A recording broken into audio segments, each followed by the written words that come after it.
Le titre de cette nouvel épisode est La jeune femme et le psoriasis. Cette jeune femme est très perturbée par l'apparition d'un psoriasis, qui est une maladie de la peau, qui souvent se déclenche ou est aggravée par un gros choc émotionnel.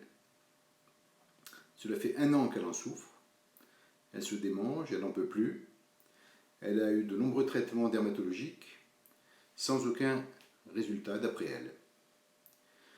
Je lui demande s'il y a eu un choc émotionnel, elle me dit qu'elle a eu un nouveau chef qui ne l'entend pas, qui ne tient pas compte d'elle, qui la met de côté,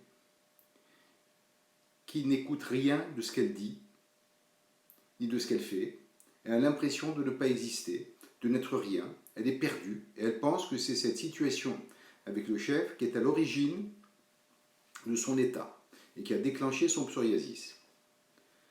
Nous prenons ses pouls, et nous constatons que la question est tout à fait différente. Nous mettons en évidence une perturbation de ces méridiens qui remonterait à environ 5 ou 6 ans et qui serait en relation avec un élément masculin.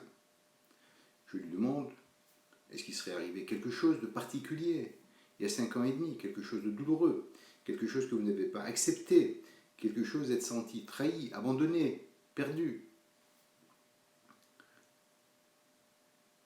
Alors ça lui revient.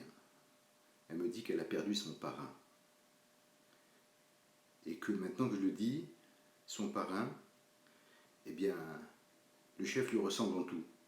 Aussi bien physiquement que sur le plan gestuel ou caractériel. Je dis, ben voilà, le comportement du chef vous a renvoyé dans l'inconscient à cette perte d'être cher. Je pense qu'il vous était cher. Elle dit oui, nous étions très très proches et ça m'a énormément fait souffrir. D'ailleurs, je ne peux pas en parler sans sentir une boule dans ma gorge et dans mon estomac. Je lui dis, ben voilà, madame, c'est ce non-deuil qui vient de se réveiller. C'est ce qu'on appelle une non-résilience. Vous n'avez pas géré, ingéré, digéré. Vous avez vécu ça comme une trahison, comme un abandon, comme ne pas tenir compte de vous, comme quelque chose d'absolu. Et une souffrance difficile à exprimer, difficile à gérer, difficile à ingérer. Alors qu'est-ce que je dois faire? D'abord, accepter. Être dans l'acceptation. Pour cela, je vais vous poser 3 questions. La première, éventuellement, est-ce que vous reprocheriez quelque chose à votre parrain? Bien sûrement, d'être parti et de m'avoir abandonné. Je dis, eh bien, vous n'aimeriez pas qu'il souffre. Vous n'allez pas lui faire de reproches. Non. Alors, acceptez que c'était comme ça, que ça devait être comme ça. Ça ne pouvait pas être autrement. Lâchez prise. Pardonnez-lui d'avoir été à l'origine de votre souffrance. Et soyez dans la vie. Laissez-le partir en paix. Deuxième question, est-ce qu'éventuellement vous vous reprocheriez quelque chose par rapport à votre parrain? Difficile ce que vous êtes en train de me dire, docteur. Je n'ai pas pu assister à son enterrement. Et je m'en veux. Je dis, ben oui, madame, c'est cette culpabilité qui vous ronge et qui est source de beaucoup de maux. Votre parrain n'aurait pas aimé que vous souffriez. Ça l'aurait fait souffrir de savoir que vous faites du mal à cause de la relation que vous avez par rapport à lui. Évidemment.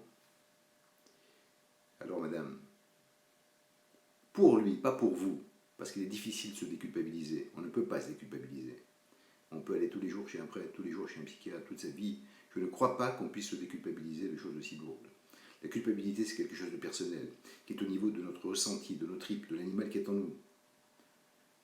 Par contre, par amour pour votre parrain, pour ne pas le rendre responsable de votre culpabilité, pardonnez-vous à vous-même, soyez dans la vie, restez dans la vie, donnez la vie, réussissez votre vie, laissez-le partir en paix. Elle pousse un gros soupir. C'est tout à fait ça. Et on passe à la dernière question.